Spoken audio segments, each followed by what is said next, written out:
Greetings, programs. This is Wretch. Welcome back to Aether Iron. And in the last episode, guys, as you can see, we caused quite the party to happen here in Dreamland, and we are now surrounded by Marm and the Does, and we're trying to get a kind of rebellion started against Marm. So we need to try to turn Pearl, Alice, and Lizzie against her. And looks like we can actually talk to Winnie as well. Maybe we need to start with that. My heart lurches to see Winnie's sweetness has been smothered. She's listless and hollow, swaddled in her doe uniform like a straitjacket. Is Jenna better off wherever she is? Oof. Winnie, you don't have to make a decision if you don't want to, but I know your approval would make Sophie very happy. Winnie looks up at me. Her expression is a jumble of conflicting emotions. I shouldn't press her any further. Okay, Lizzie first. Lizzie's arms are crossed in a childish pout. She curls her lip as I catch her attention. You. Haven't you done enough? Scram, why don't you? Appeal to Lizzie's sensibilities as a racer. Not here for a fight. You think Sophie might have the right idea? Look, I know I ain't the smartest, okay? Sophie, she's the sharp one. She always knows what to do. But Marm, I'd be in the gutter without her. You get me? Nowhere. Nothing. I get you. I grew up in the burrows. Without my Zio, I'd be nowhere too. We don't get to choose our family, but we can choose what we take with us. We can choose who we want to be. She sniffs, uncomfortable with the frankness of the conversation. Her silence says everything she won't. Please, no snake eyes. Huzzah. Look, Lizzie, one gearhead to another. You gotta know when to pull into the pit. Never thought of it that way. As long as you can promise me Marm will be okay, then... We won't hurt her. You got my word. We won't. We can't say anything about anyone else, though. Fine. Fine, all right. Whatever. Okay, that's one. Alice's perpetually bouncing curls seem unnaturally still as she stares into the middle distance. She regards me smugly as I approach. I suppose you're going to convince me to betray Marm? I get the feeling that if Sophie hadn't made her move today, someone else would have stepped up. And maybe not a doe. What do you think? I think she's a conniving little serpent. But I'm not an idiot, you know. I can see the writing on the wall. Then you know she's right. I know plenty, thank you very much. Most of which Marm taught me. We've unlocked the ability to remind her about her debt.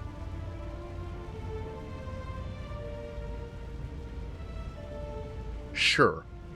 I haven't forgotten, you know. Your secret.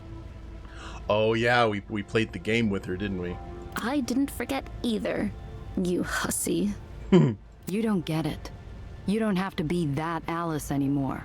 Everything you want is right in front of you now. All you need to do is join your sisters and be a part of something bigger than Marm's whims. I'm more than a little surprised at how long Alice chews it over. Finally, grudgingly, she nods. You do talk sense. All right then, count me in. But just to be clear, we're never going to be friends. You and I. I can live with that. I can live with that. Ah.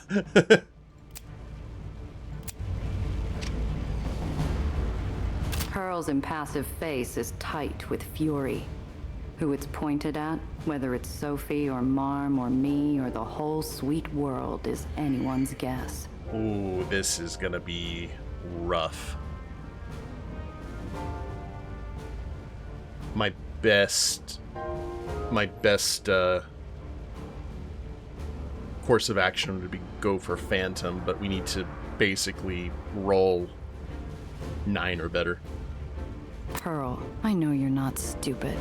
You can see Sophie's right, can't you? What I see is a pathetic ingrate, hungry for power that isn't hers. And in you, I see a lost child, puffing out her chest to disguise her fear. I think that's the longest sentence I've heard you speak. Glad we're finally getting to know one another. You don't know anything. Okay, let's look at our inventory. What do we have that we can re-roll? Oh god, we've got so much loot. Smooth Talker we can re-roll. That's actually pretty much it, is just re-rolling Smooth Talker, so we get one shot at this. Well, that's unfortunate, but we gotta... Because Sophie actually has all of our stuff. That was a miscalculation on my part.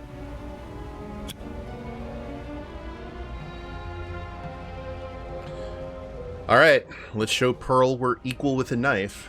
9 or better. A silver flash traces the line from my belt to Pearl's throat, and my knife rests against her slowly pulsing jugular. The shining blade sits there, quivering, while a teardrop of blood slowly follows its edge and drips away. Whoa, that was nice. There's only one language you understand.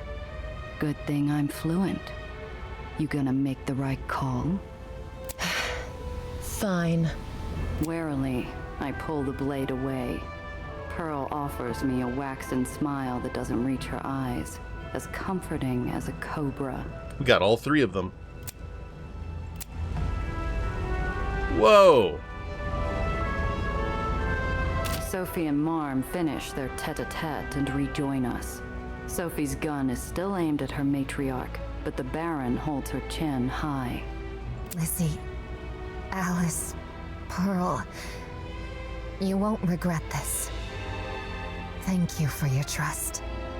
This is ridiculous. Gia, this never would have happened without your help. Help me decide. I don't want Dreamland to become another White Street, fractured and plagued with infighting. I feel all eyes turn to me, but the 2 that weigh the heaviest are Sophie and Luca. It's not just Dreamland's future we're talking about. Oh god. Soph, this is your call. I can't make it for you. I'm not asking you to, darling. I'm just asking you to tell me what I already know. But this isn't my world. That's exactly why your opinion means so much. Dreamland's been my entire life. I'm too wrapped up in it. You, though, you see it with clear eyes. You have the detachment of the outsider. I need that. Behind the con artist, behind the street soldier, behind the double agent, behind everything Sophie's made herself, I catch a glimpse of the girl who never quite disappeared, whose light remained bright underneath. Well, all right then. So, we exile Marm from Dreamland, or we allow Marm to remain in Dreamland as a puppet. So, my instinctive thought here is, if we exile Marm, she's not going to survive. Probably not, right? I don't know how the Does will deal with that. If we go ahead and allow Marm to remain in Dreamland as a puppet, there also is the risk that she could regain power. But with all of the Does united against her, the Does become the Don'ts. She would be basically just a figurehead and could maybe live out the rest of her life in luxury.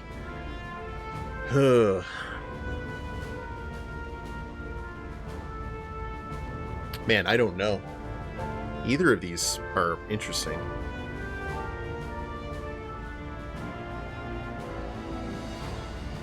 What do you guys think?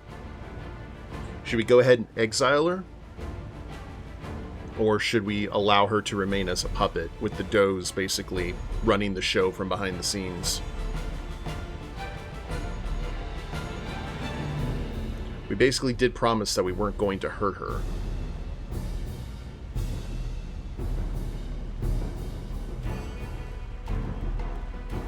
Do I think the does would actually would run it? I would think so, because they're all kind of united.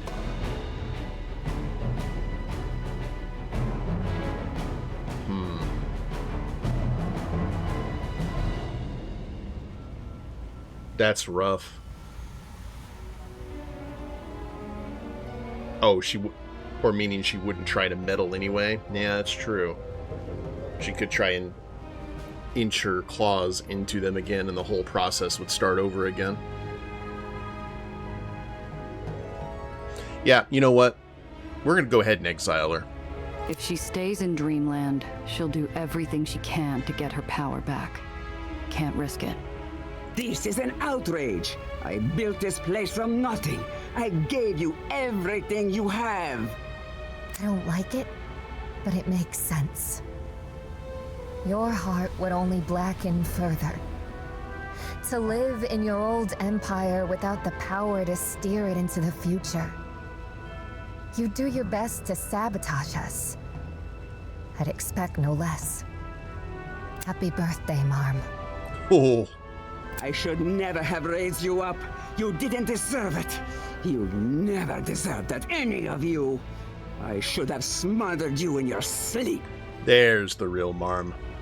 Marm swings a brittle fist at Sophie, whose sad, patient defense wears out the old lady's rage until she's deflated like an empty balloon. A single tear marches down the craggy landscape of her wrinkled cheek. Sophie clicks Marm into a pair of handcuffs and guides her gently to the back seat of her car. The does disperse wordlessly. There's an odd quiet in the air. Is winning supposed to feel like this? Gia, I'll see you at Spritzenhaus. Right. Whew. Okay, we did all the things. And I think we made the right call, for sure. Like, we just saw the real her. New objective, get the Aether Core, complete the heist. Alright. We did all the things. Oh, man. Well, that's unfortunate. Pay Killmeyer for the Aether Core. First things first. We're gonna repair our cars.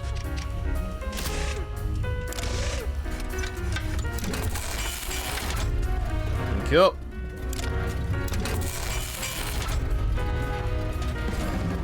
And I'm not gonna lie, part of me is wondering if we could go ahead and sell most of our stuff here.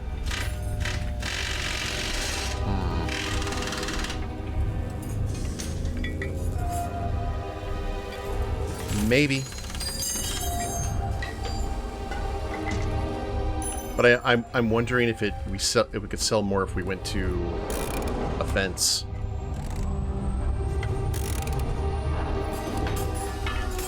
Let's hold off on selling anything, just... We still have tons of empty space in case we get more. Wait, can we change crew?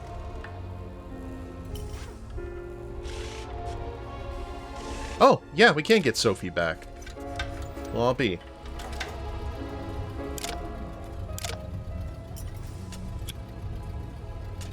Well, that's nice. We'll stick with what we have, though.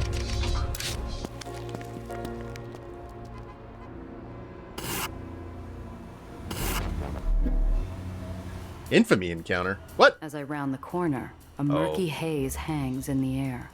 Up ahead, there's a disabled vehicle hovering above the tarmac. A befuddled man in a soot-stained suit looks up from his perch over the open hood and flags me down. I guess we should have done our best to get rid of the heat. Please, you've got to help me get off the road. If Mom's thugs find me blocking a public street, they'll impound the car. And I've already got an outstanding debt with the house. I'll never get it out.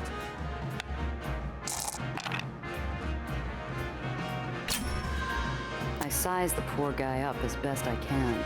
I check out his hands. No calluses on his knuckles. No concealed gun spoiling the line of his suit. He's just a schmuck who needs help. Try to fix the car? I mean, we can try. Oh, we did it. I roll up my sleeves as I strut toward his open hood. I can tell right away that it's not a fire. He's had an Aether infuser installed to boost the cycling of his Aether coil, and it's leaking hot coolant. I remove the illegal modification from the casing and rip one of the suspenders from his ruined suit to temporarily bandage the valve. Got your problem right here. It's your Aether infuser. I'd fire your mechanic. Installing one of these isn't exactly simple, and it's easy to get taken for a ride if you're not careful. The smoke slowly clears as his car's repulsors return to full strength, and it hovers gently above the pavement. Thank you. Losing this car would have been too deep a hole for me to ever crawl out of. You keep that doohickey. Ooh, You obviously know what you're doing better than I do. we got a doohickey. Aether infuser.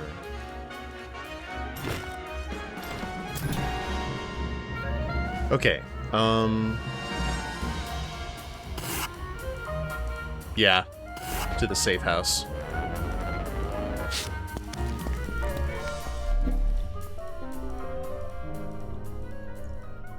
Oh wait, this isn't the... crap. That's not it. It's this one. The labor hall.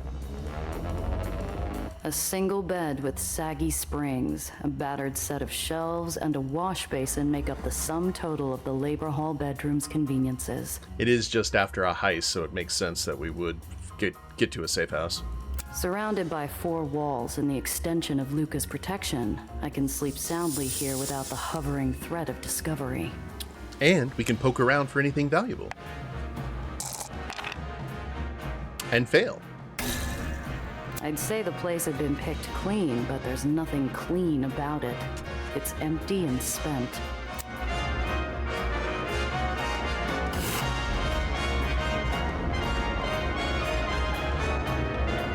My ears ring in the silence, still loud even though they're blessedly free of alarms and shouting and gunfire. For now, anyways. Luca's unloading our ill-gotten haul. He hefts the last crate, giving the truck a firm slap on the metal bed to signal the driver to leave. He carries it like it weighs nothing, but I feel the impact in my soles as he drops it on the ground between us. He's a big boy. We did it, Gia. Here, kill Myers' payment and then some. Don't you let him talk you into handing this all over to him. You deserve some of that. That's a lot of gold bullion.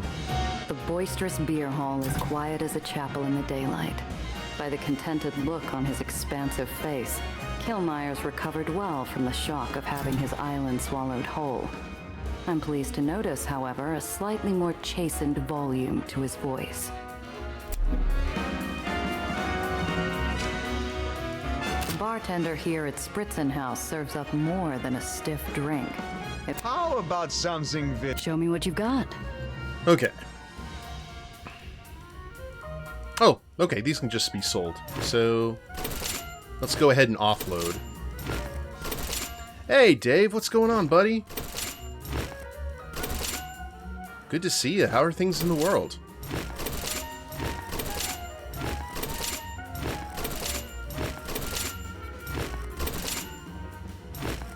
We're selling off some ill-gotten gains here.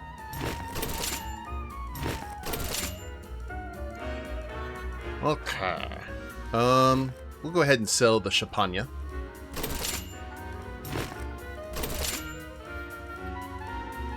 We had cigars as well.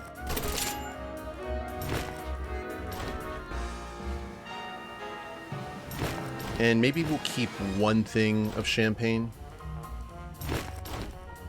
Yeah.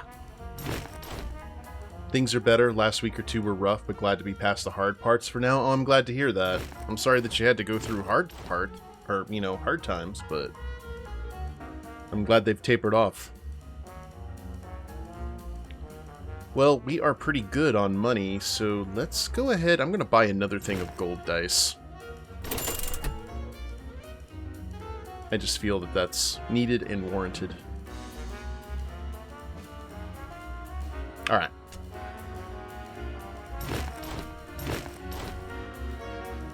Frost! Doing okay, just getting back to some Aether and Iron. We haven't played in quite some time. Aha! The daring thieves return victorious. I knew you could do it. We have to offload this stuff pronto. You got somewhere to put all this? Not to worry. Those kegs behind me are quite empty. Perfect for hiding things I don't want others to find. Please, sit. Make yourself comfortable. Have you seen the news? The news.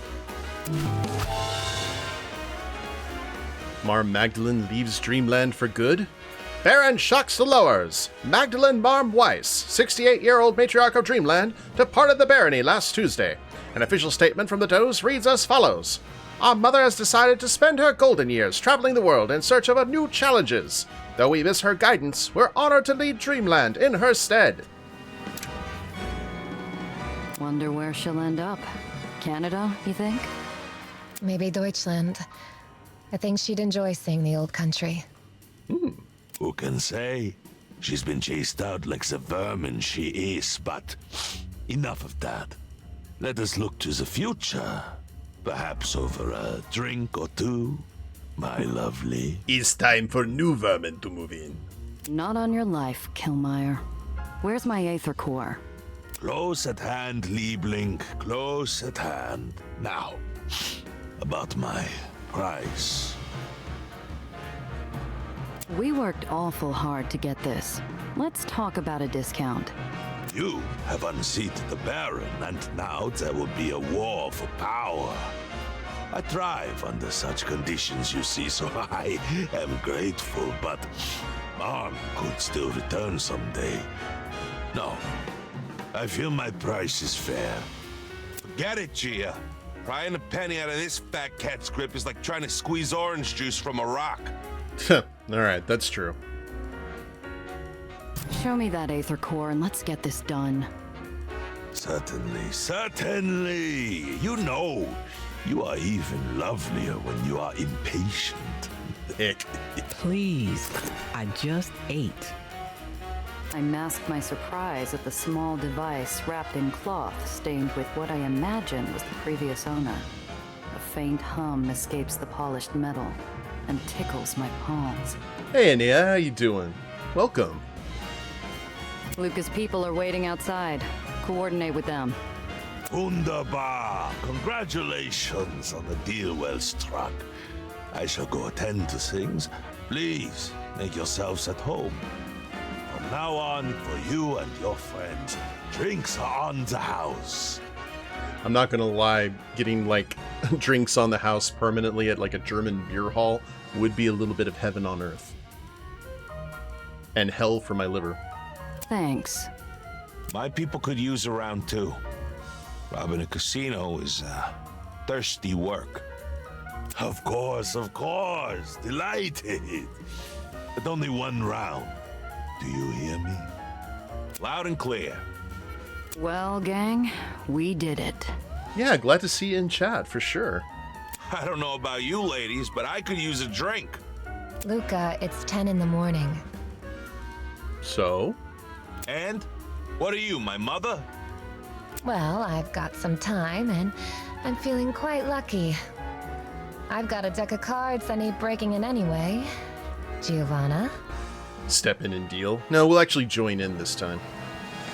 Luca fetches us some steins and a bowl of peanuts, while Sophie breaks a pack and deals. I sit, admiring their ability to jump back into such normal, everyday pursuits after such a harrowing adventure. The leftover shakes from the day's events have finally subsided. We've pulled off the crime of the decade, deposed a tyrant, bargained with the devil, and come out the other side. Smelling like a rose. I haven't had the time until now, but thank you all. You don't know what the past few days have meant to me. Sure I do. You're not the only one with skeletons in the closet, Sophie. Why do you think I stuck out my neck for you? Thank you for having my back at the roadblock, darling. And all along the way, too. I wonder how bad the situation would have been had we not been able to convince the Does to turn against Marm. Don't mention it. Well, come on then. Tell me what I missed. I want all the juicy details. Let's rock out some Han Solo energy. Just promise me the next casino we rob will actually be a challenge, okay? Lucas snorts, and Cress shakes her head at me, grinning. Sophie raises a finely plucked eyebrow. Oh, I'm sorry. Was I supposed to tattle to Marm and spoil the plan? Would that have been more fun? Nah, probably not. Well, I'm glad you all had such a ball without me. Here I was, thinking the survival of New York was riding on us. Come on, Sophie. We won. Let's enjoy it for a minute, huh? I still love these character designs so much. The hand finishes, and Sophie reshuffles in silence, dealing out wry looks with every new card. Drinks and smiles flow easily. The mood settles comfortably, like a dog snuggling into its bed. So what happens now? I'm in it for the long haul. Underground's not going anywhere, so neither am I. How about you, Sophie? Luca? I'm wondering if Sophie's gonna leave the party now. I know you've got a lot on your plate, Soph, but I'd like it if you stuck it out with us, now that Marm's been dealt with. What do you say? I've left instructions for Marm to be taken out of the city on an outbound freighter. And shot. I'll keep her out of our hair for at least a little while. You think she'll be back? Doubtful. We've crippled her power and taken almost all of her liquid assets. She might prove a nuisance in the future, but for now, she's toothless. And I think she was toothless beforehand. She was quite advanced in age. Almost all her assets? Marm's a canny old witch. She'll have tucked away some caches here and there just in case. It's what I would do. And she's the one who trained you. Just so, Miss Carter. All the same, I'm hedging my bets. I'll know well ahead of time if Marm so much as thinks about retaking Dreamland. But to answer your question, Giovanna, yes. I believe I will help you in your crusade. Because even though I am a criminal, I am also a pragmatist. Dreamland will be just that. A dream, if we don't save it. I was kind of hoping you'd say that. Glad to have you. Sophie Sulzer, heir to Mom Weiss, a savior. Maybe Dom hit me harder than I thought. I must be in a coma. Now, is Lucas still gonna be part of the team? Luca, we could really use your help. The well affects everyone in the lowers. We need our tanky boy. Sure does. You know I'm in Gia. My people need somewhere to stand and sleep if they're gonna live after all. Hard to do when the docks are spinning around in a hurricane from hell. The band is still together. Glad you're sticking with us. What about after we take care of the well? Are you gonna stick with the underground? It's funny you mentioned that. I've been thinking lately about leaving town. Leave a few of my ghosts behind. Give my wife a few less headaches, at least for a little while. I was about to say, you ain't gonna leave your wife, Luca. And then what? Pray tell. You know, this fight for my people, it's happening everywhere, not just here. Lots of tyrants out there who've sold their conscience for dough, preying on folks without 2 cents to rub together. Maybe it's time to think bigger. The Brotherhood has chapters all over. What we've done here, we've made real, honest change. I'd like to do that again where I can, where they need me. Oh, and if you need any kind of, like, sum up of the plot or anything of this game, since this is probably your first time watching Aether and Iron, I'll be more than happy to do so. Just let me know. It won't be the same docks without you, big fella. But I respect what you're trying to do. It's a big world out there. Okay. Figure I've spent so much time hamstringing myself, maybe it's time to think bigger. See what I can really get done. Big thoughts for a big boy. The docs are gonna miss you, Luca. I'll miss him too, but even though I'm leaving, I want to leave the docks in one piece and in good hands so my people have a future. First part of that is getting rid of that damn well, so let's get to it. And I guess Luca doesn't really work with Aether all that much, otherwise he would have like the pale blue kind of Fremen style eyes that Cress has. When Luca refills my glass from our shared pitcher, I raise it toward the center of the table between us. Everyone looks to me. To victory, and whatever comes next. Ah, victory! Cress brings her glass level with mine, her eyes shining cobalt above her smile. To new friends and clobbered enemies. Luca's glass enters the circle next, as a sincere warmth adds fresh color to his ruddy, rough-hewn face. To the people of Dreamland, every one of them. Except Marm. Finally, Sophie's glass completes the set, as she regards Cress and me with a strange look. If I didn't know any better, I'd say it was affectionate. To my sisters, old and new. That means you, Luca. In response to Luca's raised eyebrow, Sophie rolls her eyes. And brothers, I suppose. As my Zio would say, Cent'anni. Our glasses join in a jangle of hearty clinks, and the rest of the day flits by in a blur of relieved and tired laughter. I'm really glad the large German gentleman did not poison our drinks. Oh, ding! Oh, we got $400 from that, too. Sick. Alright,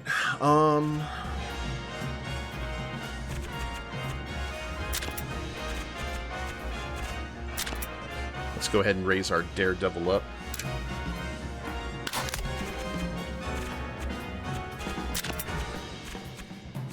Now we need to choose, like, what our ability is going to be going on next.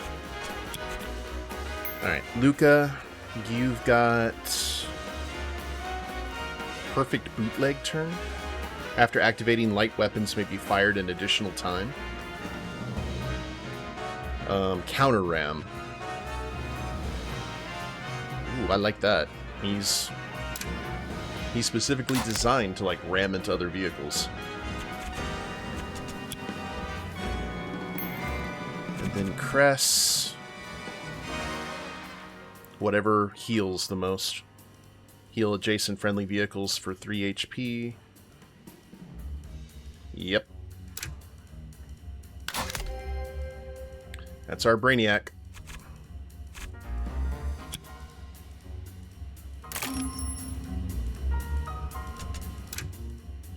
So I guess all that gold bullion just got transferred over into monies.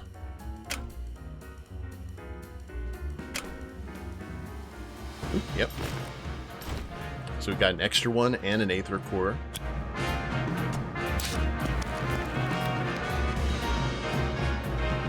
I think we're finally done with Dreamland, folks.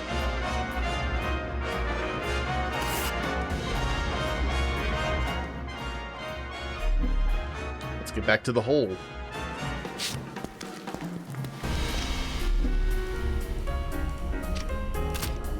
We gotta go to Nellie's lab first, though. And drop off the plans, right? Hi, Gia.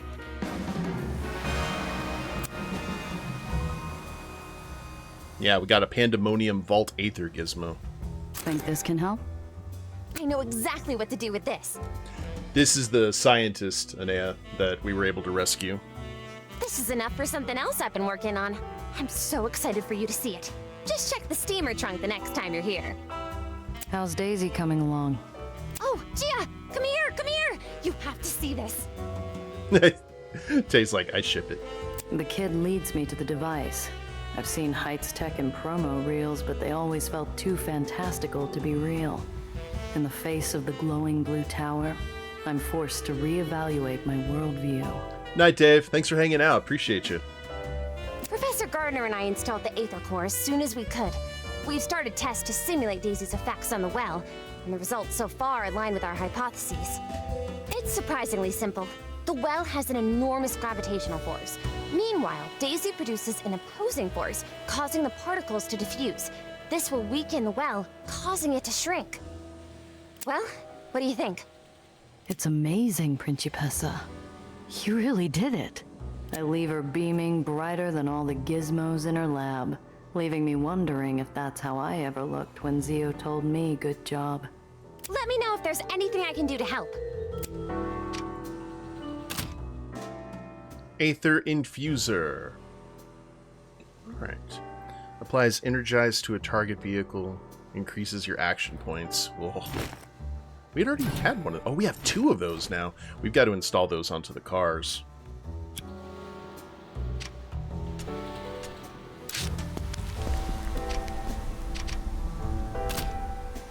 Is there anything else to sell? I mean, we've got lasers.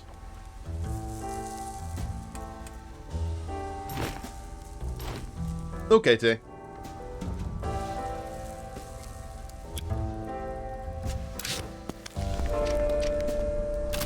Let's look at this real quick.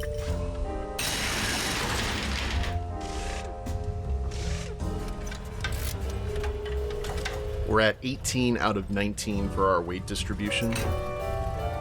So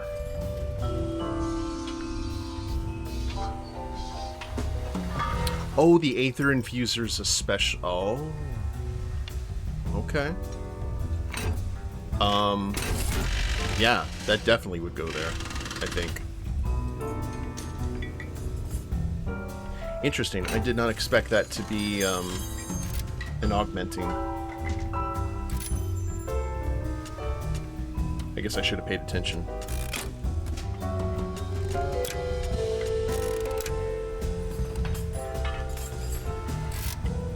And we're 12 out of 12 for the car, so we can't really improve on this unless we get something like really, really good. Improved repulsors. I like the nitro though. The only thing that we really need to look at is our tanky truck. I'd like to replace the gravity maul with the repulsor nova. Yeah.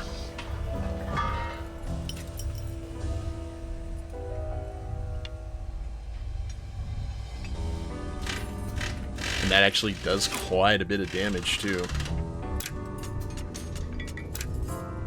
Alright. Maybe we need to go ahead and sell some of our stuff. Lighten the load.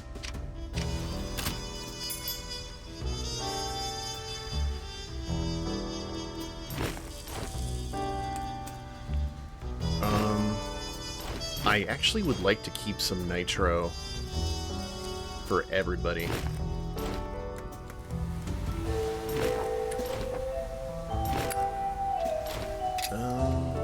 Sell for... Oh, the Aether Diffuser sells for 0. We'll sell the Weapon Tuner.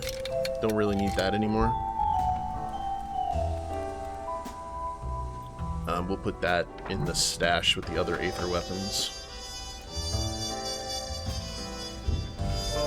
I'll sell the Gravity Maul.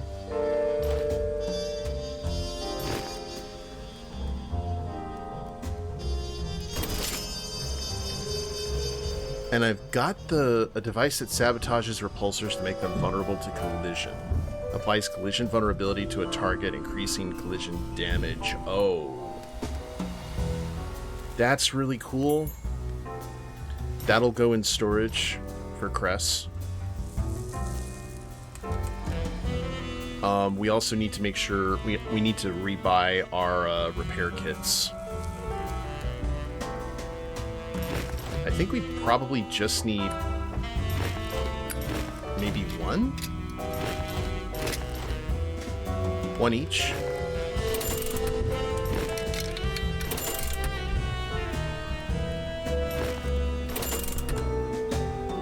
Yeah, restores 12 health.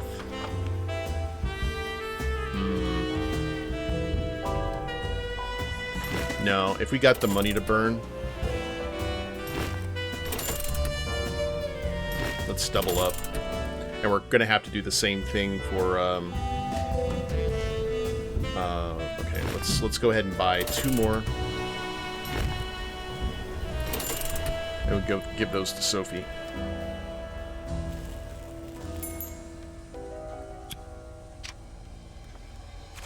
Let's actually switch the crew. We are here, right? Yeah.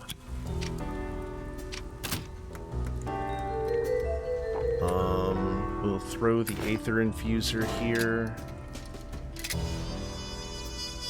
And the Repulsor Wrecker. Sophie, as a basic kit, will sell that. We'll give her the 2 ones that we just grabbed. And look, she had all of our reroll. All of our reroll items. Oh, man.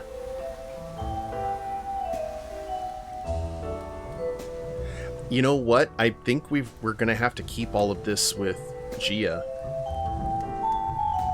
1, 2, 3, 4, 5, 6. Yeah.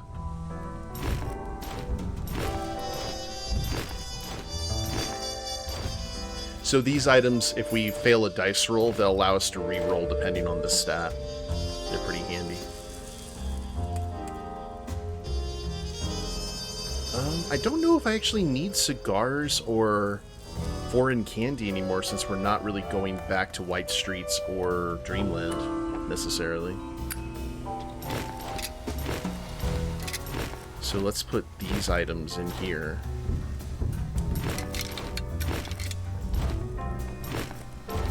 And we'll put all of our rerolls. Yeah. I am such a sucker when it comes to, like, organizing inventory.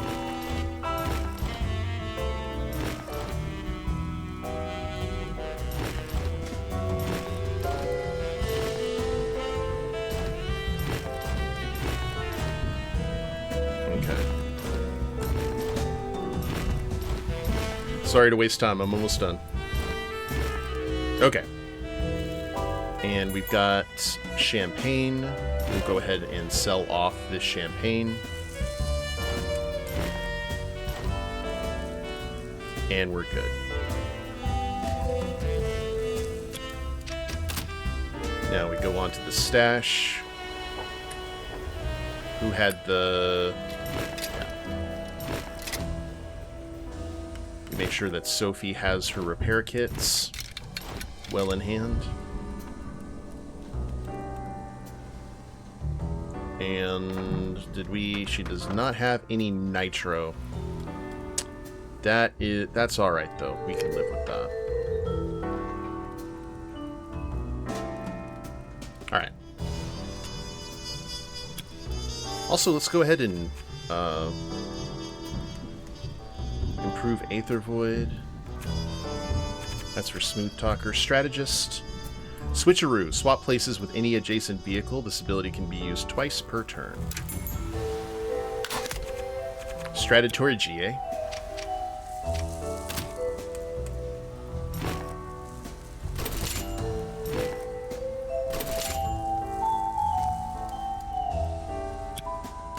There. We have now sufficiently tracked everything. Oh, wait. Can we... Oh, no, we already checked the cigarettes. Go to the root cellar. Let's check for side quests before we continue the story. Yes? Goodbye for now. Back so soon. So long. Oh, wait. We can There sell you the are. bullion. I found some things that are more unique. And pray tell, what diamonds in the rough have you found, Mishichu? Oh. Jerky, a barbell, Soap Jackson's key.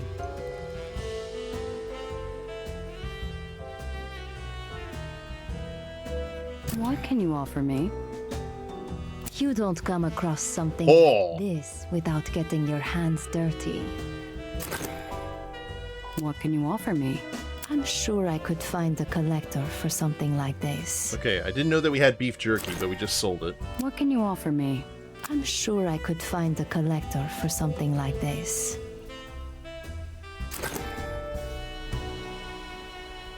What can you offer me? I'm sure I could find a collector for something like this. And we just sold Soap's key, which I'm sure he would have wanted back, but meh. See you soon. Gia. See you soon. Whatever Luca and Cress are drinking, it smells like burnt carpet mixed with bleach. The side of the label says it's from Chicago. You know what? Hold on a second. I am going to... Part of me wants to load the autosave. Yeah. I want to go back to Dreamland and see if we can hand Soap that key back. Just to see what it does compared to the 150 that we got for it. I'm just super curious now.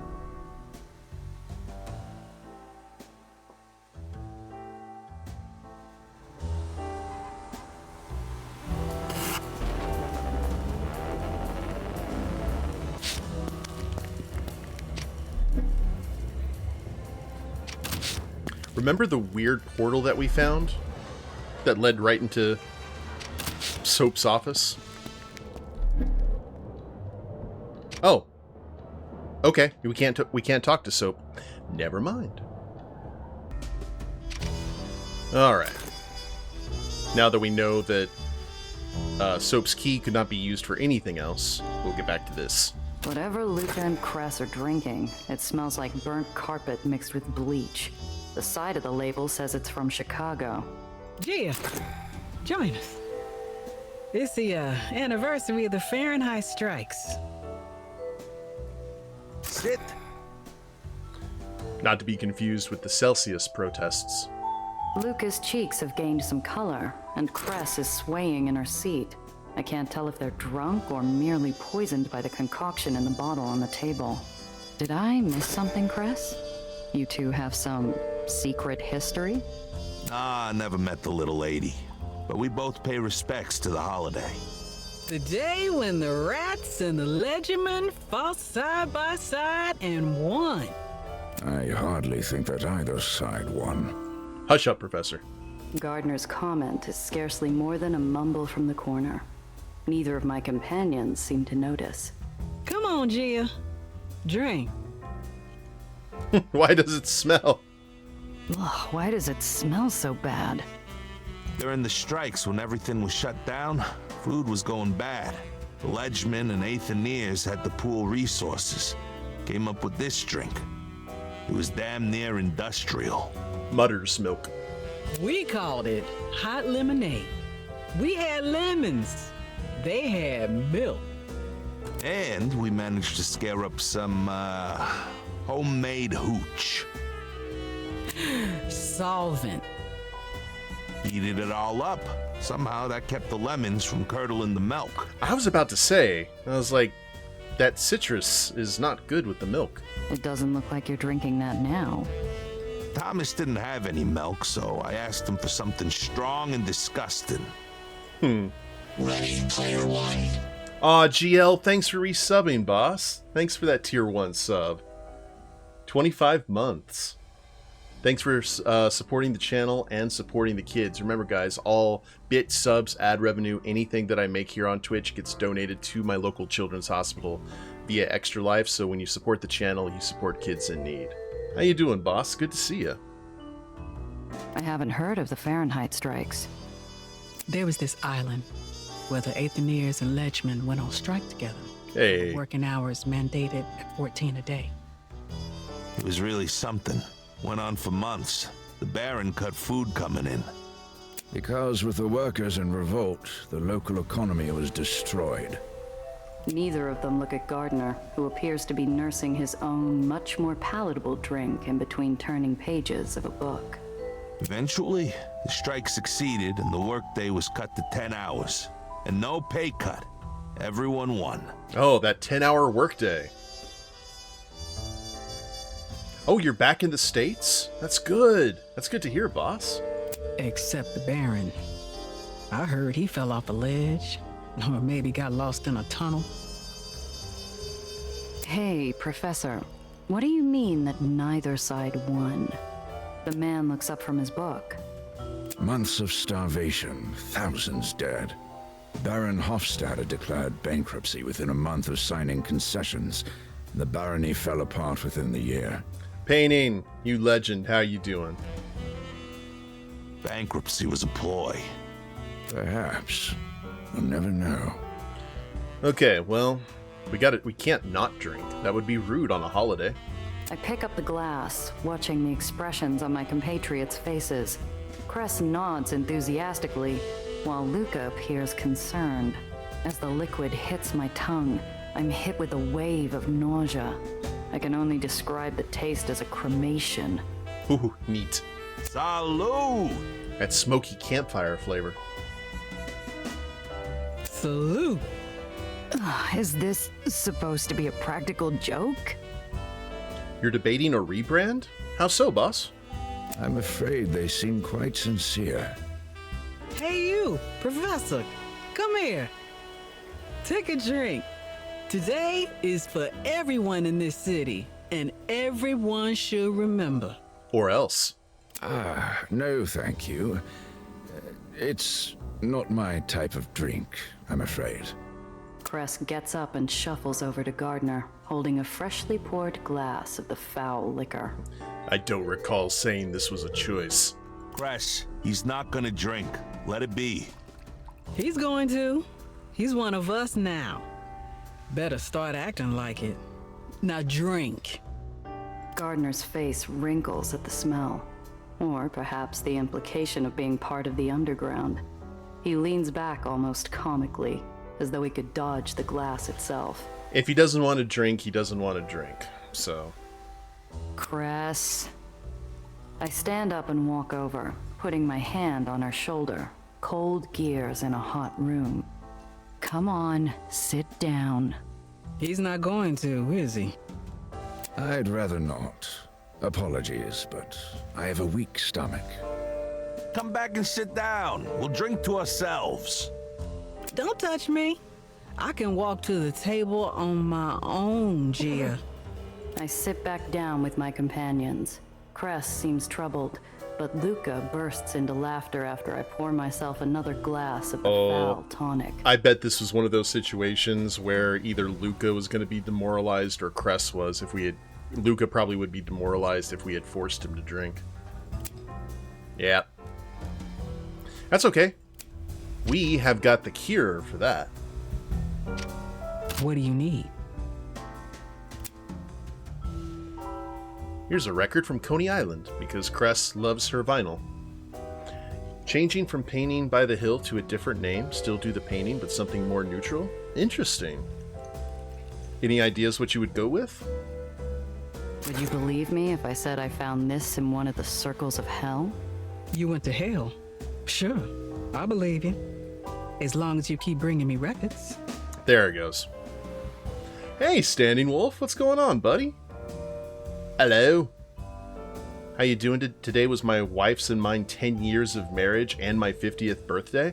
Oh, man. Well, happy birthmas and happy anniversary, Standing Wolf. What a great, combo of holidays and occasions to celebrate. Well, I hope you have had an awesome one. Congrats to you and to the wife. Call yourself Tiny Quail Dad? See you soon. That is definitely on the opposite side of the spectrum from painting by the hill.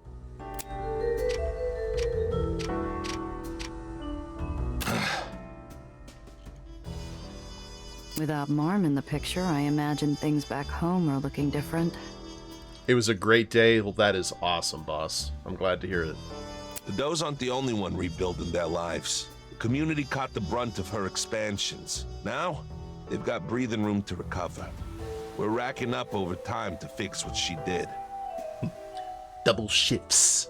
No breaks. No breaks? Hey, Tom, you know what this means? Yeah. Buku overtime.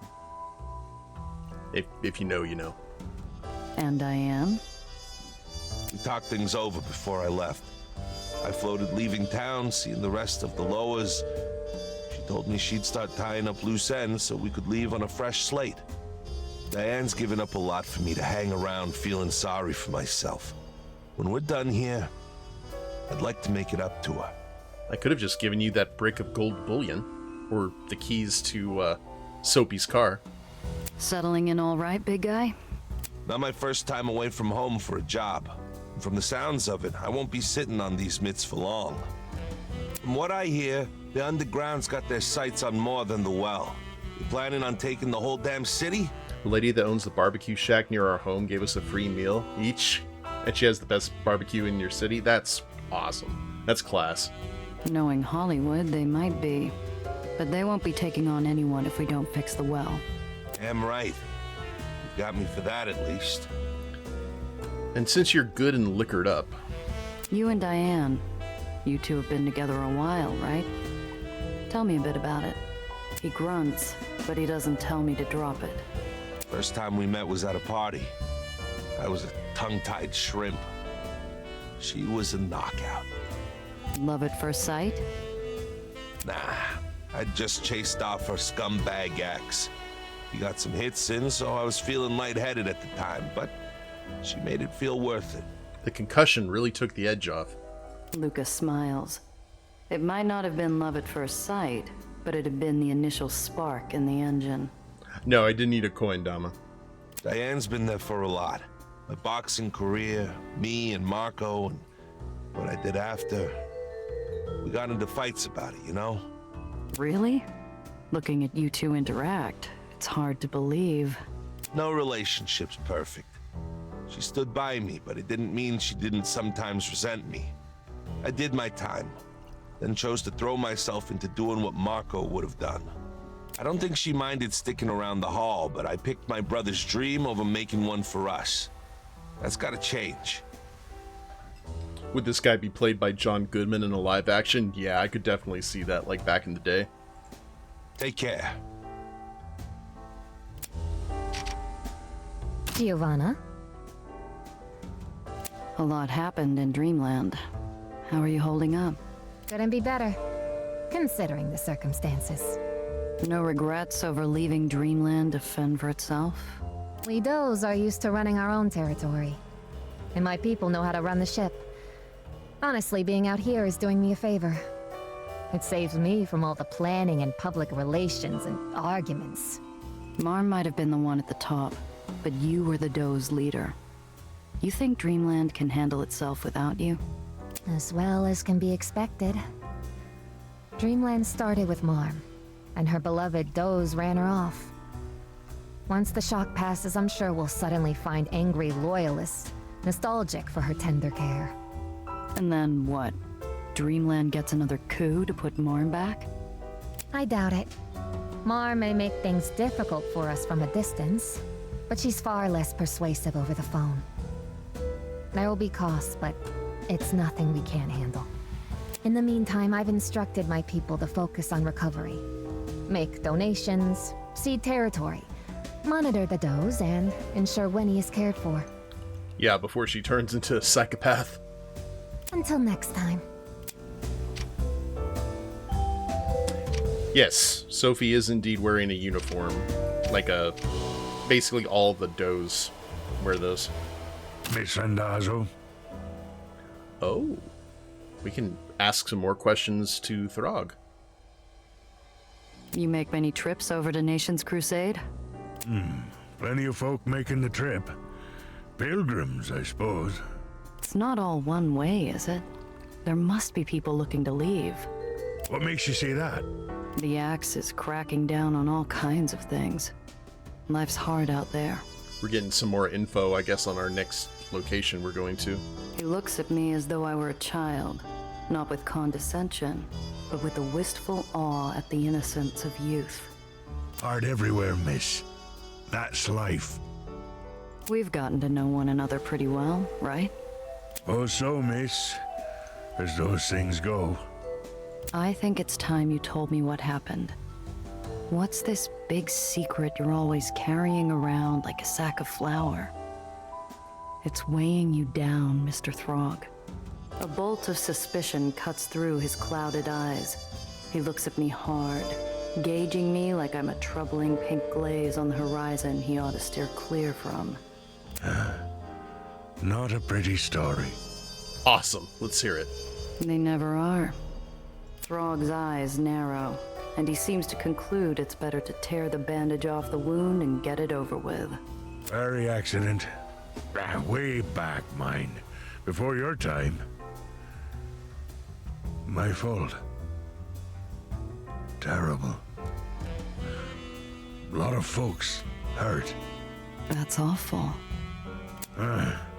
City took my stripes. Ella May, she left. No work anymore, except down here, where people don't ask questions. Yeah, but now we know you've been ferrying us across the city with a suspect record. Usually. I put a hand on his arm, and he flinches instinctively, like a wounded old hound. I keep my voice soft to show the old man my gratitude. For what it's worth, you're the best captain I ever sailed with. Oh, Captain, my captain. Take care now. Miss Randazzo, a word, please. Depends. What's it about?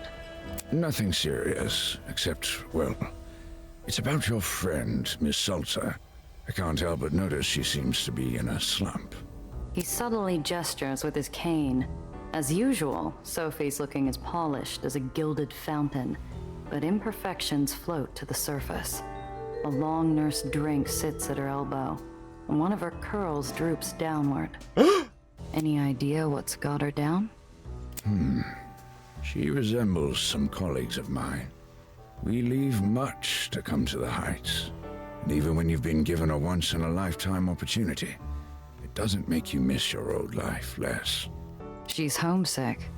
Usually I'd offer to check up on her, but I believe Miss Salter would better appreciate hearing it from someone she's closer to.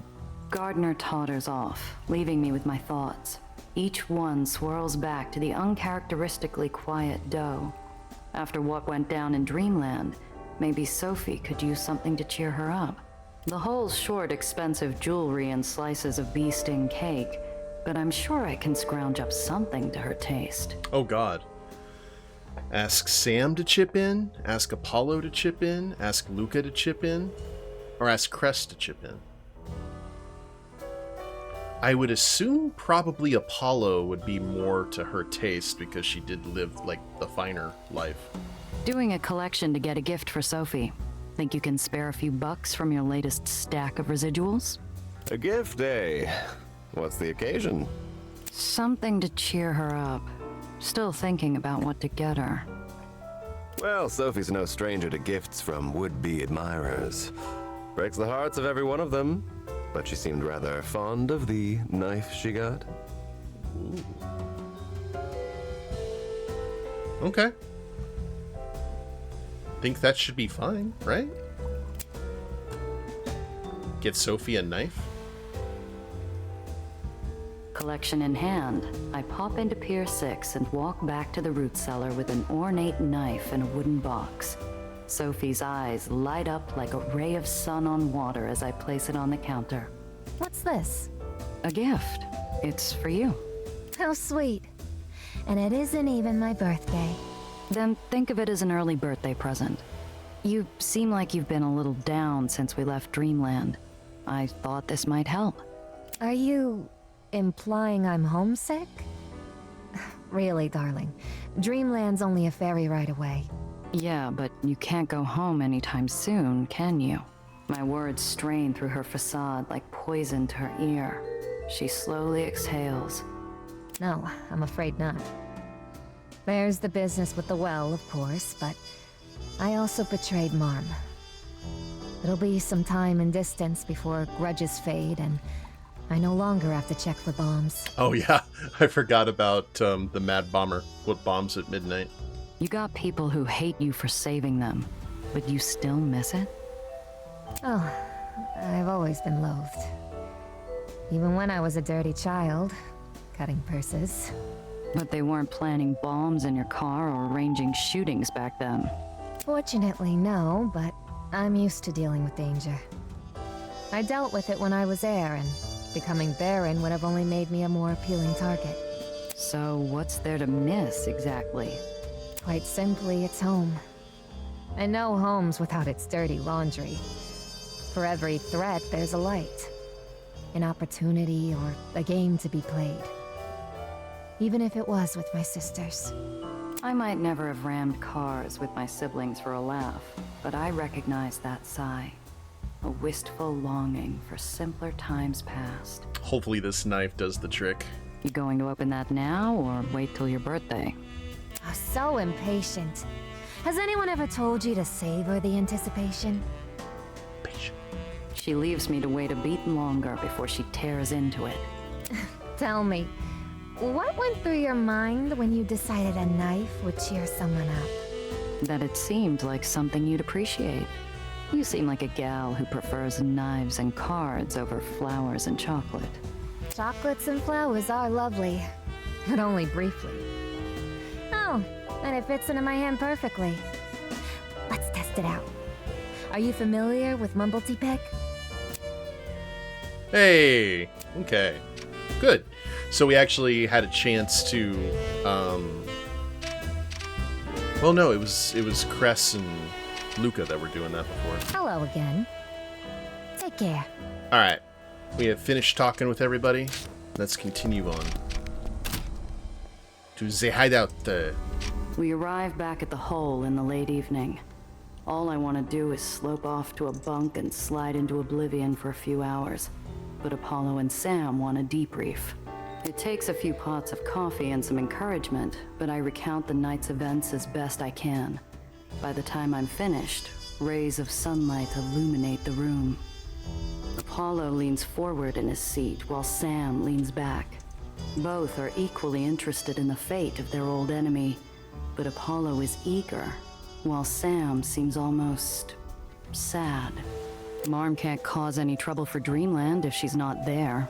Exile seemed like the best option. Death by exile. Sweetheart, Marm has killed or ruined more people over the course of her rotten life than we could ever know. How can we just let her leave? We've done worse than kill her. We've sent her into the wider world with her tail between her legs. Her power broken, her cash in our pockets. Even if she's alive, she can't exactly enjoy her twilight years. What? Are you kidding? Sam, you know Marm. That wily old fox always has an ace up her sleeve. Who's to say she doesn't show up 5 years from now with a pack of Canadian mercenaries in tow? The most polite form of mercenary. Sophie knows better than to trust to luck. I think we can relax and let her handle it. Okay then. I still don't like it, so I'll have to lump it. I'm angry too, Apollo, but I'm with Sam here. We have people who are hurting. We play the long game, we minimize the damage. Now why does it sound so much more palatable when it comes from you? Such a charmer. Apollo, you've been giving Luca the evil eye ever since we got back. What gives? Time to put the tiger on the table, eh? Very well. We've got a few questions about him. Such as? How committed to the cause is he, really? He's aces in my book. A good man and a good ally. Don't tell me you suspect him of something underhanded. It's not in his nature. I just don't want him leaving us in the lurch when his ledgemen call his name. Gia, you have to understand. Joining the underground is serious business. It's a sacrifice. It means being part of something bigger than yourself and your people. Luca's an unknown, and we have no room for doubt. I simply don't trust him, darling.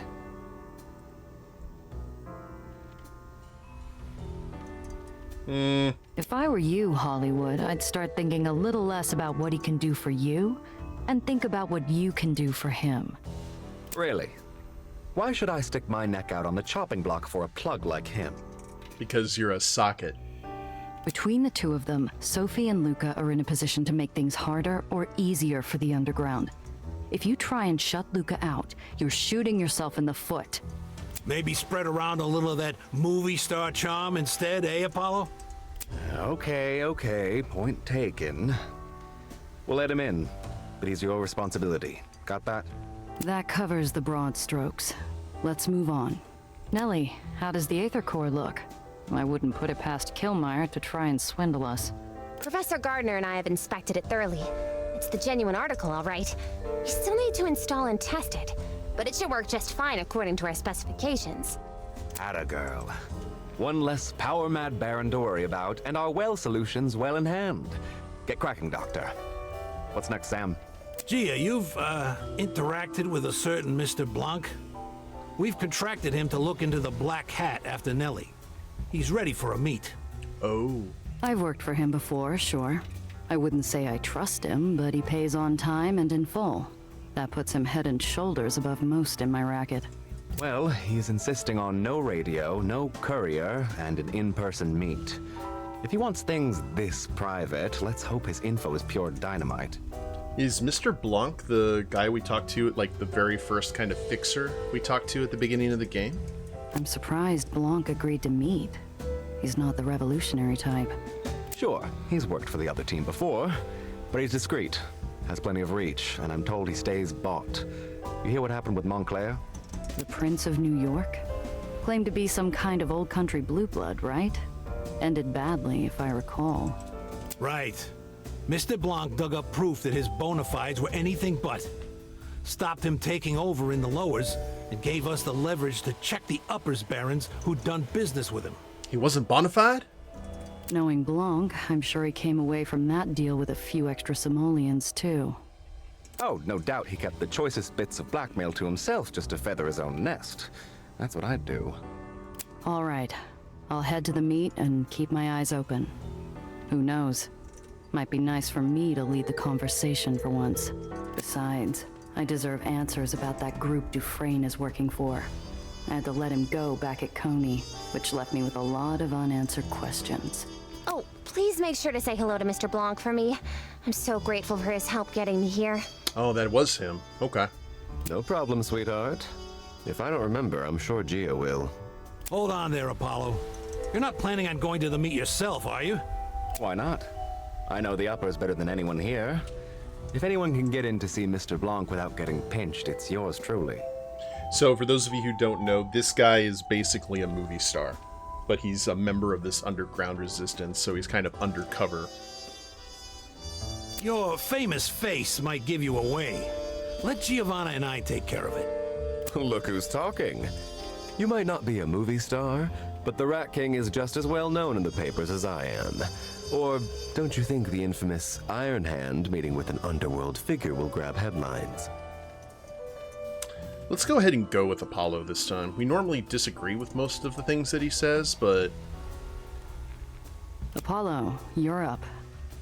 I reluctantly accept this grave duty. Cute, but this isn't awards night. If you're pinched, it'd be a big setback for the underground. Be careful out there. Just a quick rendezvous with our mysterious contact, old boy. Right out of a Jarl's picture, am I right? Don't make me regret this. Excellent. By the time you two return, we should have the device in good working order. I can't wait to tell the professor. All right. Ah, you're back. Till next time. Making sure we don't have any new dialogue. Hello, Gia. See you. Gia. All right. See ya. Good. We have to head back to Astoria Bay. Oh, we don't have crests with us. No heals. So we have to take that into account. But I guess we're going to go full offense in case anything happens combat-wide. The uppers are another world only vaguely resembling the one I know. The gutters are empty of garbage, the walls free of graffiti. My stomach does a flip-flop. I'm a square peg in a landscape of round holes here. Don't let the clean streets and pristine buildings fool you. The physical foundations are as good as money can buy, but the moral ones, I wouldn't trust my weight to them. At least you can't actually taste the air in the uppers. The standard of living in the lowers is determined by whom it benefits most. And those people are living here, not down there. I check my watch. We should head to the glass cage now. Mr. Blanc won't stick around to wait for us if we're late. I don't know if it's something I pick up in a mirror or the corner of my eye, but I feel a familiar itch between my shoulders. I check, and sure enough, we have a tail on us. Better move. Fast. We're being followed. Keep an eye on the mirror. I'm going to try and lose them in traffic. Hey. Rolled it. Got it. Make your move, sweetheart. Starting with a casual lane change, I follow it up with a swerve back into the thick of traffic and across to the opposite end, zipping in and out, accelerating past the crush I'm helping to exacerbate. Hang on. I pull every trick out of the book to lose our tail, weaving in and out of cars, trucks, and street features. I drive like I'm possessed, a grin plastered on my face. It's all so easy. I lose our tail with no trouble. I still feel like we're being watched. Know anyone who would have you followed? Paparazzi. I don't see any flash bulbs, so we can rule out the press. I think this is underground business, darling. Probably just nerves. The coast looks clear for now. Let's get to the glass cage. Suddenly, a burst of static blares over the radio. I wasn't expecting a call. The even, measured tones of Mr. Blanc's voice are punctuated with hisses of white noise. Bravo, Silver, the Celtic Flame. Klaatu, Barada, Niktu. It's an old piece of bootlegging code. Security has been breached and the opposition is armed. He's called out Hugh Street as the new rendezvous. Acknowledged. There is another burst of static and the voice is gone. I pull a quick U-turn and start heading toward Hugh Street. Looks like a change of venue. I don't like this. You spot a tail, and just a moment later, our contact changes our meeting spot? What are you getting at? I'm saying that if it looks like a trap and smells like a trap, it's probably a trap, darling. Even that old bore Shakespeare knew it. A cold feeling burns in my gut, like a shot of raw bathtub gin. I can't fathom what would make Blanc abandon his plans this way. Whatever his reason, it's serious business. Well, surely nothing bad'll happen. Surely.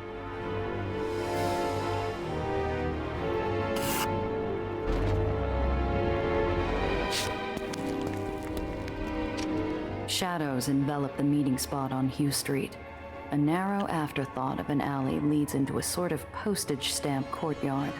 Only each wall is the looming cold edifice of a modern building. The buildings here cast deep shadows like bottomless pits. My mouth feels sticky and sour. Tastes like dread. I get out of the car. I grip my gun in my pocket like the hand of a childhood crush. It's so quiet out here, my heartbeat is crashing jazz cymbals in my eardrums. I don't see him. He must have run into trouble. Try to relax a little, huh? We're early. He's the punctual type. Despite my casual tone, I can't settle down. We must have been here an hour already. I check my watch. It's been barely 5 minutes. Oh, I hate that. I hate when time messes with you. When Mr. Blanc suddenly speaks from the shadows, Apollo jolts and quick draws his pistol. My hair is standing on end. The familiar red ember glows from the black shadows of the alleyway. Relax, Mr. Diamond. Put away the gun and let's talk. Dude is so much like Ra's al Ghul. This is an alleyway where Waynes are murdered. Nothing but darkness within.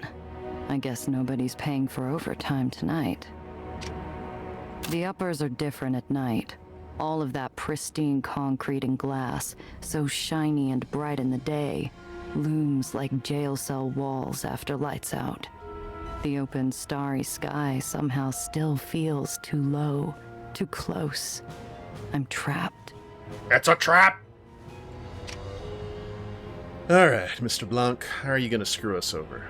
That's close enough, Randazzo. You're gonna ruin my mood lighting. Ah, been a while, old sport. I see you're still playing Mr. Mysterious. We all have our roles to play. Beyond the corona of cigarette smoke, I can make out even less of Mr. Blanc's mug than usual. Something's not right here. Ask him about the change in plans? Sure. 8 or better. Sick. This was a desperation play. He chose it knowing that whoever is after him wouldn't expect him to pick this place. Too many windows, too many places for hidden eyes. A weak ploy. The glass cage was compromised, wasn't it? Someone was waiting for you. You're giving us your findings because you're trying to get out. Astute, Randazzo. With painful slowness, I edge closer. The man likes his anonymity, but curiosity moves my feet before I can stop them. The tip of his cigarette flares with light as he takes a long draw. Despite his businesslike tone, his hand is shaking slightly with the effort. His skin looks pale. Is he sweating? You're hurt. Not another step, Randazzo. Or I'll bleed all over you. Until today, I would have described Blanc as flawless, if cold, a consummate professional, always in control. Tonight, the cracks are showing, and they're showing that things are wrong. Deeply wrong. He has a smoke mustache. I have the information you paid for. Spit it out, man. I don't like this place you've chosen. There is not a safe place in New York. I will be leaving soon. I'd recommend the same for you all. Are you serious? What about your network? What about the glass cage? My enterprises are not your concern. So in this world, from how I'm understanding, this is like the equivalent of Jabba the Hutt suddenly deciding to leave Tatooine. You know, it'd just be one of those, like, real kind of shakeups. The ember of Blanc's cigarette shakes in his hands. He takes a long, hungry drag. All the more reason for you to cough up the information and get under cover. Very well. My investigations have led me to a group called the Trust. It is an organization that has existed as long as the field of Aether development. They have more resources than all of the baronies combined. Spicy J, thank you very much for that follow. Hope you're doing alright tonight. They wield immeasurable influence, fantastic wealth, and they hold sway over each and every baron in New York. They have stayed secret thus far by suborning, bribing, or killing any who have dared to challenge them. Found you from the Extra Life team. It's good to see you. Thank you for streaming. Yeah, absolutely. Are you on the team as well? That sounds ridiculous. Are you putting me on? As soon as the words escape my mouth, I know he's dead serious. But it's too ludicrous to fathom. I can't seem to fully catch my breath. It's so ludicrous. Ignore them at your peril. It would appear you have stepped into the deep end without realizing it, Randazzo, and you've dragged the rest of us along with you. Okay, let's say that there really is a shadowy organization secretly pulling the strings in the city. Sounds far-fetched to me. What's their purpose? Just as in every other period in human history, those who already hold wealth and influence often wish to keep it to themselves. All in the name of the greater good, naturally. The greater good. And enriching their pet politicians and scientists, no doubt. The smallest fraction of their holdings would sate the avarice of any public servant or investigator. If these people are so all-knowing and all-powerful, why bother with Nellie? They could just discredit her, ruin her rep. I provide information, not conjecture. They are simply opposed to Reinhardt's presence here. I still think the professor's gonna swerve us. If they're so powerful, why haven't they succeeded yet? Perhaps you're the wrench in their works, Randazzo. Are the Trust the ones responsible for spreading red Aether technology? The rally in White Street looms, the carbonized stink of human ashes filling my nostrils. My gut lurches as I watch Kilmeyer's Island crash into dreamland. I shiver involuntarily. This is madness. That's insane. Evil. All those deaths for what? Oh yeah, for those of you who don't know or kind of starting or getting into the story here, there's basically a group that have developed red Aether weapons that are incredibly deadly, using Aether as their power source, but also incredibly unstable. And they're trying to basically balance that out, and once they find that balance, then it becomes even more deadly because there's no instability, so no way to really stop them. For power, for control, for short-term gain. Who knows what drives the minds of the Barons? Each has their own strength and their own weakness. I knew it. I need to have a word with Jono about who offered him those guns. It's a cinch they wanted us to help up the stakes. The pieces all fit, but it still sounds so far-fetched. Those vultures, those villains. We still need to see your proof, Blanc, but damn me if it doesn't ring true. How else could all of this happen so quickly? I have proof, yes. Circumstances beyond my control before I had time to collect it. Hey Zed, hello there. General Kenobi! Thank you so much for that sub with Prime. Been sub for 22 months. Thanks for supporting the channel and supporting the kids. How you doing tonight? Circumstances beyond your control? We're sticking our necks out here. Do we look like suckers to you? We're professionals, and we've worked with Mr. Blanc here before. If the goods aren't here, we just have to go get them, right? Just so, Randazzo. Mr. Blanc reaches into his breast pocket slowly. His motion hitches, and despite his iron demeanor, he can't help but grimace in pain. The proof. It is in my office. I will let... A crack of thunder. The ember falls from Mr. Blanc's lips. The shot takes him off his feet, and he hits the wall, shoulder painting a streak behind him. Something metallic drops from his hand and clanks to the ground. Mr. Blanc! He's dead! Mustering what must be the last of his strength, Mr. Blanc pushes off the wall and staggers around the corner, out of sight. Look forward to new display tablet you ordered? Working on Supergirl icons on keychains? Oh, that's awesome, Zed. Hey, Shira, how are you doing? More shots. A scream. The world gone slow suddenly comes alive full speed again. My companions and I surrounded by the whip crack of bullets, hitting the pavement all around us. Get to the car! As if through a wad of thick cotton, I can hear my people yelling at me, but I stoop to grab what was dropped. It's a heavy brass key. I clutch the key like a talisman and throw myself to the ground, presenting as small a target as possible. Miraculously, none of the shots hit me, but it's only a matter of time. I'm wondering, we had a choice on who we wanted to bring here. I wonder if Apollo's gonna get shot. And it just depended on who we brought. Gia, get in! Okay. Dive into the car's open door.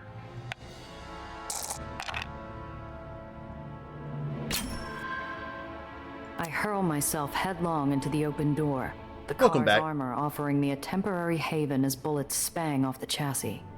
The cordite-ridden air is sweet in my starved lungs, shuddering breath after shuddering breath. The driver floors it, but I scramble behind the wheel. Now's not the time for politeness. Keep driving until I tell you to turn. You know this place? Had a fan who, enjoyed my company. Turn, now! Ooh, is it time for battle? This is it. Yep. We need to lose or blast our pursuers before their reinforcements can show up on the scene. We're in for it. They're gaining on us. Don't lose your head. Let's outmaneuver them. Oh, God. Hi. Eliminate mysterious assassin or survive 5 rounds to lose them. We have... Ooh, okay. We've got 2 guys in a fedora and a very interesting hairstyle with an eye patch. Gia...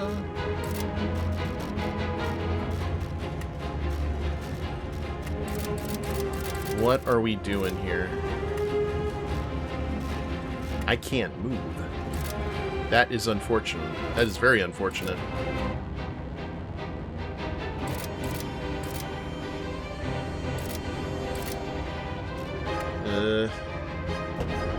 Alright, well, I'm just going to hang out here then. I'm going to use the pedestrians as shields.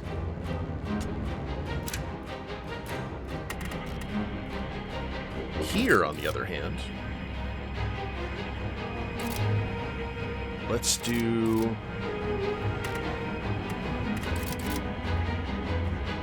omnidirectional direction to the right. Alright, we're going to drop down here for some tankiness.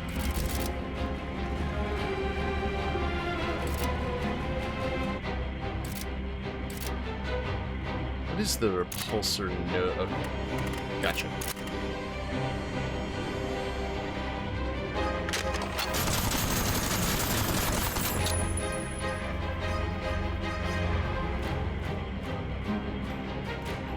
What is this? Spin with your weapons opposite until the end of the turn. And then I can shoot again, maybe?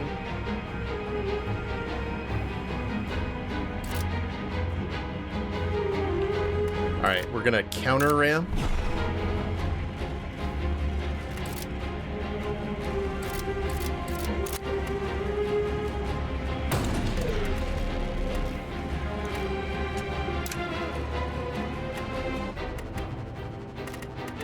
Okay, we're good here.